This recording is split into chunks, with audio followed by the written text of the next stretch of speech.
তা আমরা এসেছিলাম কুচবিহার, এখন বাড়ি ফেরার পথে। আর এই যে ফুলগুলো, আমি জানি না কি নাম, এত সুন্দর। ওর ঘুম পাচ্ছিল বলে রাস্তায় আবার দাঁড়ালাম, তাই জন্য ফুল ছিটছে। কি সুন্দর না ফুলটা।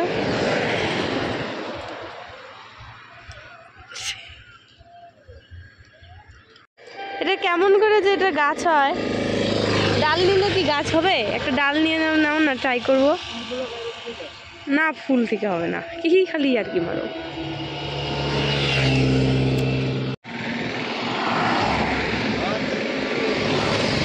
হ্যাঁ,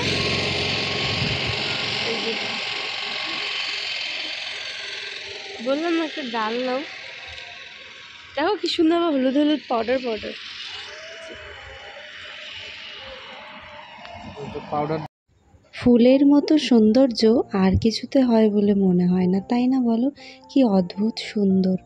তো বাড়ি এখন যাচ্ছি, আর ব্লগটা না বেশ কিছুদিন আগের, তোমাদেরকে অনেক দিন থেকে ব্লগ দেই না, আসলে ব্লগ শ্যুট করাই হয় না, শ্যুট করতে নিলেও সেটা অর্ধেক রয়ে যায়, এই করে আর দেই না। তো ভীষণ মন খুশি খুশি ছিল, ফুল নিয়ে ফিরছিলাম। আর তারপরে ব্লগটা আবার কদিন পরে সকালবেলা, মানে রবিবার ছিল সেদিন সকালবেলা থেকে আবারও শুরু করলাম। তো আজকে না বাড়িতে লোকজন আসবে, দেখো ভাত বসাবো, চালটা ধুয়ে নিচ্ছি, আর এদিকে মুসুরির ডাল আর একটা কিছু তো করব। তো ভাত আর ডালটা সেদ্ধ বসিয়ে তারপরে দেখি কি করি। তা আজকে আসবে আমার মাসি শাশুড়ির ছেলে, ছেলের বউ, তাদের ছেলে মেয়ে, আরও এক দাদা, তো 5 জন মতন আসবে। তো সেটারই রান্নাবান্না করছি, আবার থাকবেও কিছু মানুষ। তো তারই আয়োজন আর কি, সকাল সকাল উঠে নিয়ে রান্না করছি, কারণ ওরা সকালবেলাই ঢুকে যাবে, তাই এসে সকালে খাবারটা খাবে, আর তারপরে দুপুরের তো রান্নাবাড়ি আছেই। তো চলো রান্নাবাড়িগুলো করতে থাকি, কারণ ওরা চলেই আসবে। আমি রান্না করতে তো খুব ভালোবাসি, তোমরা জানোই। আর রান্না করে না কাউকে খাওয়াতে আমার ভীষণ ভালো লাগে। কেউ যদি একটু তৃপ্তি করে খায়, আমার ভীষণ শান্তি লাগে। তো সবসময় ভালো লাগে বাড়িতে লোকজন এলে, আর সবাইকে নিয়ে থাকতেও আমি ভালোবাসি। আর সত্যি বলছি, আজ বিয়ের আমার 4 বছর হয়ে গেল, 5 বছর হতে যায়। শ্বশুরবাড়ির প্রত্যেকটা লোকের কাছেও আমি ভীষণ আদরের, আমার কাছেও সবাই খুব আদরের। কেউ যখন শুনি বাড়িতে আসবে, আমার খুব ভালো লাগে। সবাই আমাকে ভালোবাসে, আমিও সবাইকে ভালোবাসি। আর সত্যি এতদিন হয়ে গেছে, এখনও কারোর থেকে কখনো একটা আমাকে কটু কথা শুনতে হয়নি। ভগবান করুক শুনতে যাতে না হয়। আসলে আমার বাড়ির মানুষজনগুলো খুব ভালো, আর সত্যি আমিও সেই ভালোবাসাটা অর্জন করেছি, আর সেটা তাই জন্য আমাকে তারাও ভালোবাসে। তো সব মিলিয়ে মানে আমার কখনো মনেই হয় না যে আমি বাড়ির বউ।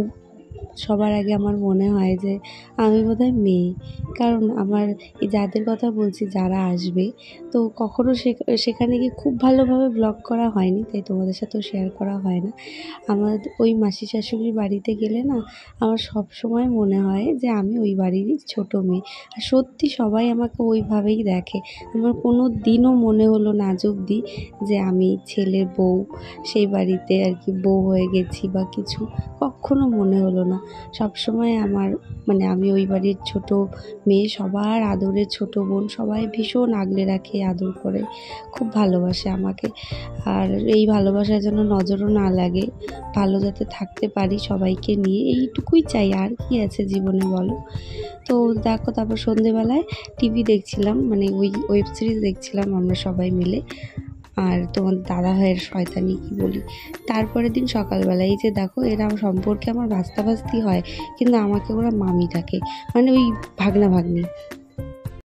সোমবার, আর গতকাল থেকে ব্লগটা, গতকাল কি তার আগেও একটা ক্লিপ নেওয়া হয়েছিল, তো ব্লগটা শুরু করেছি ঠিকই, কিন্তু ঠিকঠাক মতন করতে পারছি না।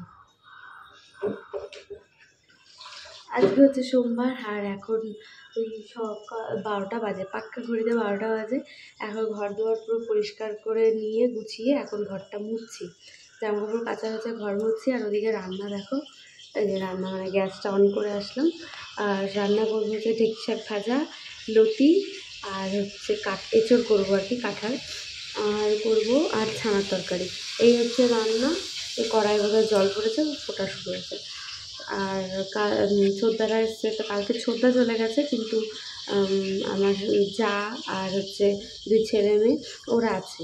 তো এসছে হচ্ছে আমার এই জায়ের মামি মারা গেছে, তো তারই কাজ, তো সেই কাজে মামা বাড়ির পাশেই, তো সেখানেই এসছে আর কি। তো ওদের তো কাল ওষুধ, ওখানে তো কিছু খেতে টেতেও পারবে না, না, তো আমাদের বাড়িতেই আছে।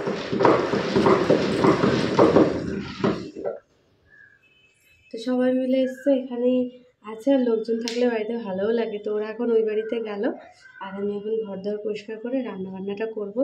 মাথায় তেল দিয়েছি, তার শ্যাম্পু করবো, ওদিকে কড়াই গরম হয়ে গেছে, কড়াই ছেড়ে দিয়ে আসি শাকটা। আজ কি রান্না করেছি চলো দেখাই। এখানে গরম গরম এক হাঁড়ি ভাত, তার সাথে রয়েছে ছানার তরকারি। এটা একদম অন্যরকমভাবে, এটা আমার নিজস্ব রেসিপি, কিন্তু এত যে ভালো হবে সেটা আমি নিজেও ভাবিনি। তারপরে করেছি হচ্ছে ঢেঁকি শাক ভাজা, লতি চচ্চড়ি, আর একটু কাঁঠাল, কষানো কাঁঠাল আর কি তুলে রেখেছি, আর এটা হচ্ছে মানে ঝোল দেয় কাঁঠাল। এই হচ্ছে আজকে রান্নাবান্না, নিরামিষ যেহেতু সোমবার। সব সেরে স্নান ধান করলাম, করে এসে একটু শুয়ে আছি, মাথা পুরো ভিজা, বালিশে ভিজে যাচ্ছে। তারপরে দেখো ওরা চলে এলো, চলো এখন খেতে দিই। মিশো থেকে এই কুর্তিটা এসেছে, চলো তোমাদেরকে ভালো মতো রিভিউটা দেই। তো দাম নিয়েছে বেশি না, 350 টাকা, আর এটা মিশো থেকে নেওয়া।